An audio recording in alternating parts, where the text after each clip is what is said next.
Alright, so today we're going to be playing in the Mogami, and I like to use Yamamoto. I just had Makawa on right now, so here's my Yamamoto build. Extended range, igniter, punch through, forward, refill station, accuracy, and punch through. I use Norman Scott and the Russian dude. He's pretty good. Alright, so I only have 2 upgrades. I just got this thing about 3 days ago. If you want to link to my Twitch, it'll be in the bio. Blaze Turtle. You can equip the defensive AA. I've gone into a couple games with it. Doesn't seem to be as helpful as if you were in like a Russian cruiser. They don't have very good AP. AA. So we got some good guns and stuff. You might want to pause the video to see these things. So let's look at this armor. So the bow, we can only bounce 14-inch AP and lower. So we cannot bounce the Bismarck or the Iowa or the Yamato. We can bounce, say, we could bounce like the Odin. We could bounce the Alaska. We could bounce the Scharnhorst or some other ships that have 14-inch guns or lower caliber guns than that. Alright, so just taking a nice view at it. It's got a real nice gun layout and stuff. Got those, it's got 5 turrets, 2 guns in each turret. They're 203 caliber.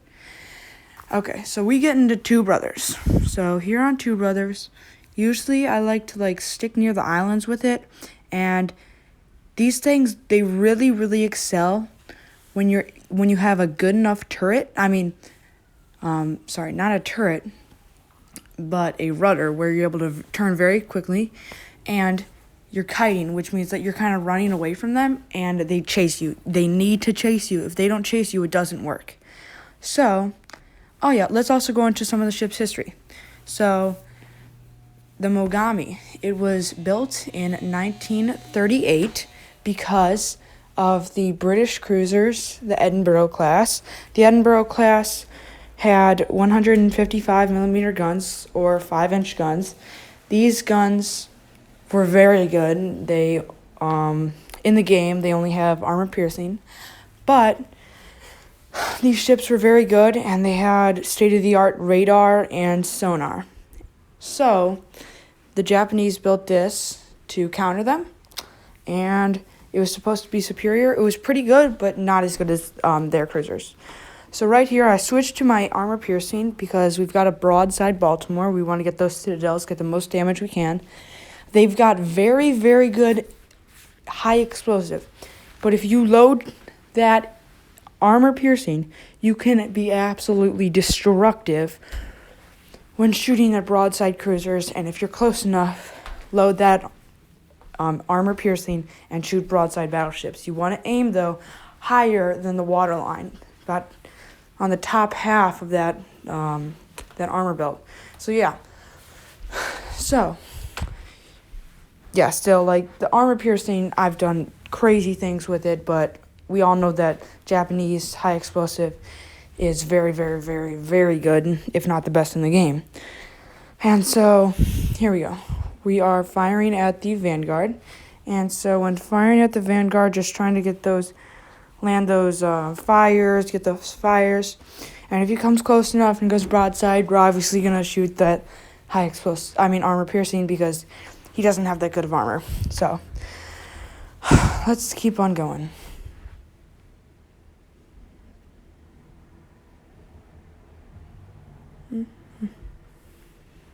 Alright. Going broadside, we're trying to get into a little flank position where we'll be able to kite, and then we'll also be able to shoot at them. So that's what, pretty much that's the position that I'm trying to get into. So we need to destroy this Vanguard. With the Vanguard getting a buff every single time we get an update, it's got a reload booster and everything. So it's got things that could easily destroy us if they're a good Vanguard player. They seem to be a pretty good Vanguard player. They haven't taken too much damage, but they have taken damage. So let's just keep on firing the HE at him. Here we go.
All right, here we go. And we just destroyed them, so that's pretty good.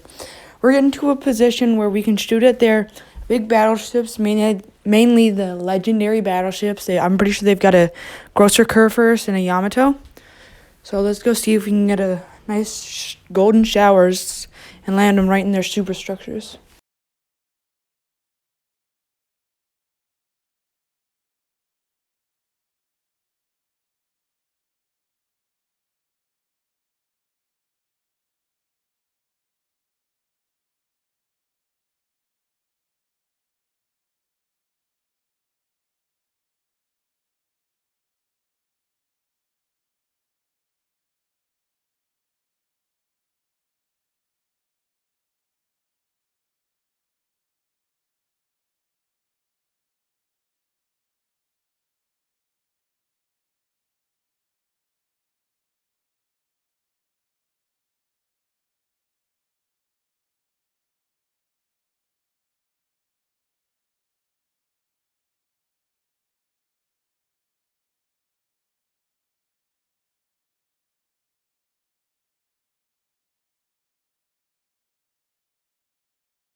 And here we go.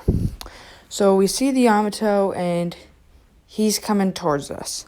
So I fire, and I start to turn out so that we can minimize damage. He still gets the Citadel.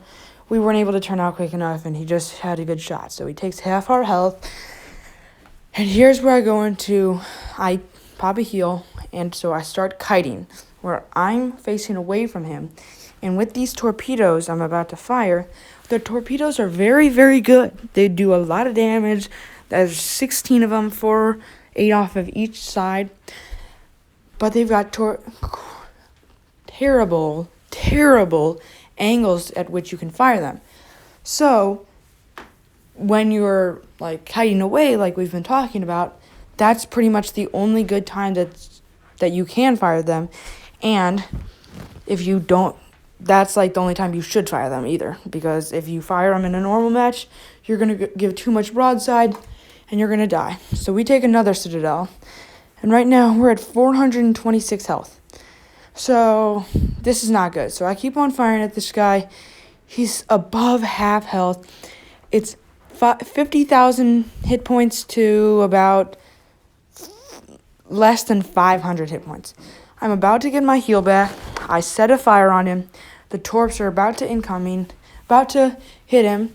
So we need to hit a couple. And here we go. And there they go. We go undetected. He gets hit twice with them. We pop the heal. He misses his shots again. That is why you need to kite. He's chasing the kite. We have control of this situation, and we destroy him. We took that man from 75,000 hit points down to 0 with some help of the teammates, but still, at the start of that engagement, we had full health. After 2 salvos of him, we were at 500 health, and that was just because we weren't kiting. That's why you gotta make the situations into an unfair advantage for yourself and the Mogami. Because going head to head with something, you don't have a chance. You do not have a chance. It's got a terrible citadel. It can get citadeled by anything. And so you need to be careful, and if you can get more range than I have on this thing, I only have like 16 kilometers right now. I'm still looking for some range upgrades, like the plus 5% upgrade. So I'm gonna definitely pick up that, and that'll bump me up to at least 17, and I think I could get this thing around 18 or 19. So I'll see if I can make another video on this, but we go on to win this match. Pretty sure the last ship is a Shimakaze. The Shimakaze, he was just kind of being a torpedo the whole time. I think he was the guy that we fired at the beginning of the match. But yeah, wow, it was a pretty good match. As you can see, we got 137,000 damage, and got a kill, a lot of fires, got a couple hits. Those floods really, really, really help. If you can get those flooding hits, kiting away with these cruisers really helps, because you'll be setting them on fire. They'll be using up their damage control, and the floods are equivalent to 2 fires going, and 2 fires going at the same time are pretty devastating. So let's see the rest of this match. Here we go.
All right, then, and we take the dub. So that's pretty good. So we already know we got 137,000 damage. We got 2 kills, the Yamato and the Vanguard.